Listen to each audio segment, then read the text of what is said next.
I've been retired-ish now for about 2 years. Now, I say retired-ish because I'm probably busier now than I ever was when I was working full time. But this time around, it's a fun busy. It's fulfilling.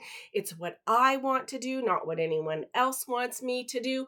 And so in today's video, I wanted to share with you the 9 best things you can do in your retirement. I'm Maureen Dobransky. This is Life Starts at Retirement. I produce a retirement lifestyle video every Saturday at noon in no particular order. Number 1, find a hobby. You see, oftentimes in our younger lives, we were so busy working full time, commuting possibly to a job, raising your children, taking them to their sporting events, helping them to grow, oftentimes taking care of your elderly parents. So many different activities that were taking your time away from what you wanted to do. And then all of a sudden, you retire and you have 24 hours in a day to fill. And for many, many people, that can feel a little bit daunting. That can feel scary. And sometimes it's really difficult. You wander from room to room. You go, what now? What do I do? So find a hobby. There are so many things you can do, from quieter hobbies like gardening or walking to crazy out there hobbies like maybe skydiving or hiking up into the mountains. There are so many variety of things. But once you find a hobby that you like, it gives you a sense of purpose. It gives you something to do. It gives you something to look forward to. But don't be shy to try more than one thing. And don't say that once you find something that you have to like it for the rest of your life. No, if that gets boring after a year or two, try something new. That's the great thing about retirement. You can do whatever you want. But I say number 1 is to find a hobby. Number 2, this one is really interesting because of the digital, I guess, landscape that we live in. If you've always wanted to be a teacher or to teach something, or even if you've never really wanted to be a teacher, but you have all of this knowledge now inside of your head, you can teach. And I put the teach in quotes because you don't need a degree nowadays to be a teacher. Now, maybe, yes, if you wanted to join some prestigious university or teach high school students, feel free to go back to school and get that degree and become a teacher. But when I say teach now, I consider myself sort of a teacher. I have a YouTube channel where I talk to people every week about retirement and the fun things, and I'm trying to make everybody's retirement remarkable. So you could have a YouTube channel, you could do an online course, you could volunteer at your local university, you could write a course, and many, many times they have after hours education at universities and high schools that they bring in experts like you without a degree, but experts that have just lived their lives. And so you could actually teach. And then over and above just the word teach, if you really wanted to, this would be number 3, you can volunteer as well. And to me, that's a way there that can be a way of teaching too, because part of that volunteering could be with students, let's say, or in a classroom, or in a daycare, or in a kids camp. So part of that volunteering could be that. Part of it could be with animals. If you are an accountant or were an accountant in your working life, you could volunteer with numbers if you still want to. There's so many volunteer opportunities out there.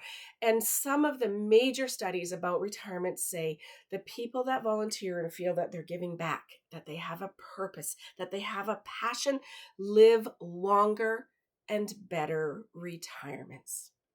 Number 4, one of my favorites is to travel. So for most of us, we have some sort of traveling on our bucket list that we want to check off.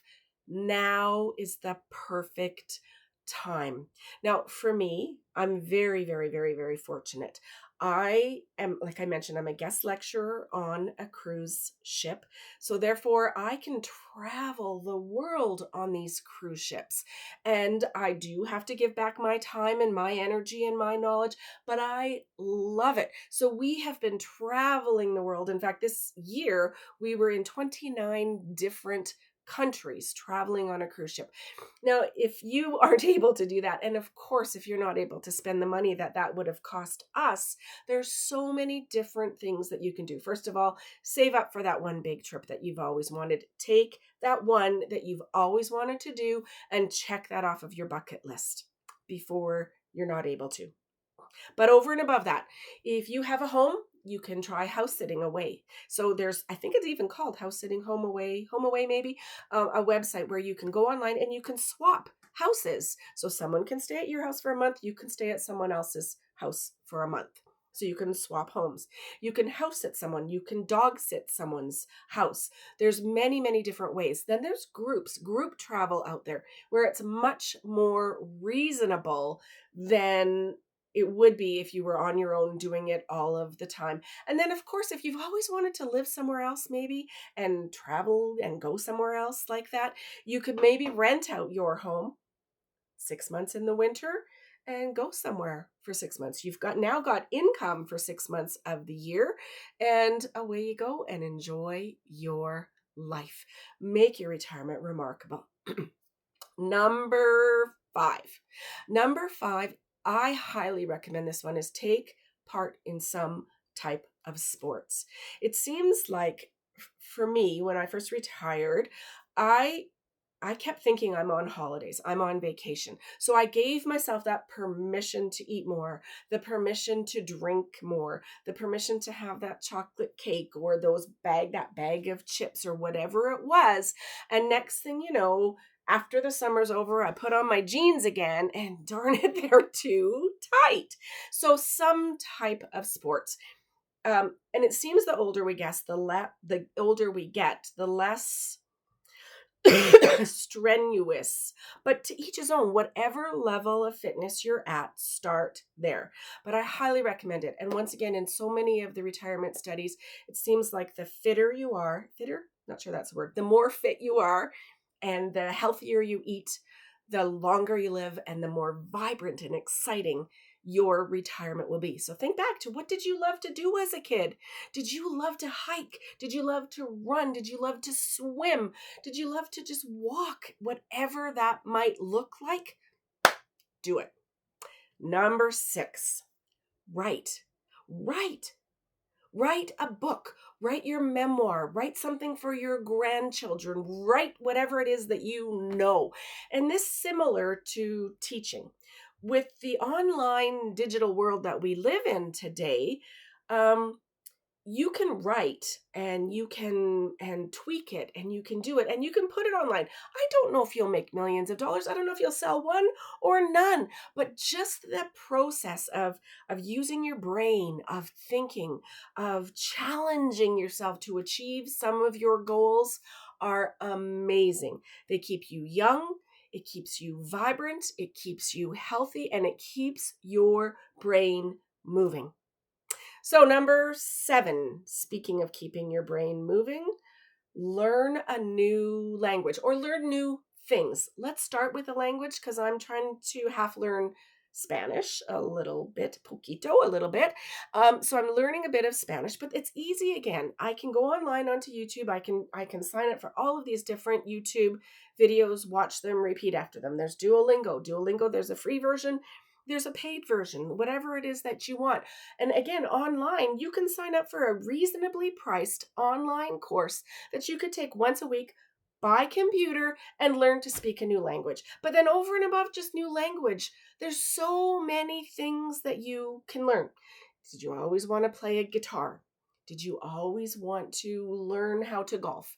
Did you always want to learn how to paint? Whatever that looks like, using your brain, using your body, getting out there, having some passion is the best, or one of the best things that you can do. And when you're learning, that brain stays young. I think this is number 8. get a part-time job. Now, I know that sounds really ridiculous because you've just retired, but for a lot of people, a part-time job does a lot of different things. First of all, it helps you in your transition to retire. So all of a sudden, one day you're busy, busy, busy, busy, busy. The next day, nothing. Forever. Nothing in front of you for the rest of your life. A lot of people struggle with that. Whereas if you can transition to a part-time job, in particular, something maybe that doesn't stress you out like a full-time job did, that doesn't necessarily irritate you like maybe your old job did, or something that even if it doesn't pay much, it does help just a little bit to ease that transition from making money to now using your savings to get through the day. So a part-time job is incredible nowadays. And I'm going to say, I saw a statistic recently. I wish I could remember 100% sure, but I believe it said something to about 35 to 40% of new retirees will go back to work in some capacity for some length of time throughout their retirement. That's perfectly fine nowadays. You don't have to work for one company for the rest of your life. Get a gold watch, retire, and sit on the couch. And number 9, I absolutely love this one. Number 9, people, your community, connection. I don't know whatever you want to call it, but I'm every year out at the trailer where I am right now. We bring out our grandchildren for a week. In fact, my 14-year-old granddaughter should be here within an hour for her week this week. Last week we had our 12 and 9-year-old grandsons.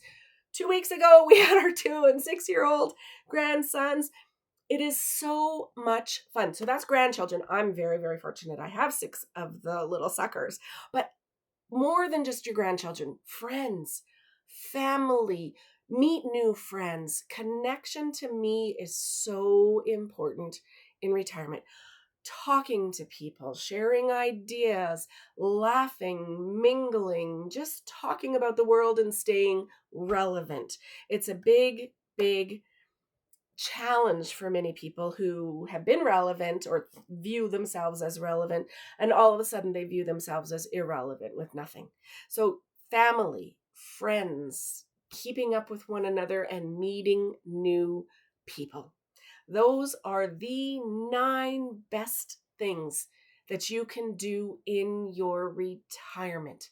So I hope you've enjoyed this video. If you have, please give it a like, a thumbs up, subscribe to the channel, share it with some friends and family that may be going through some challenges.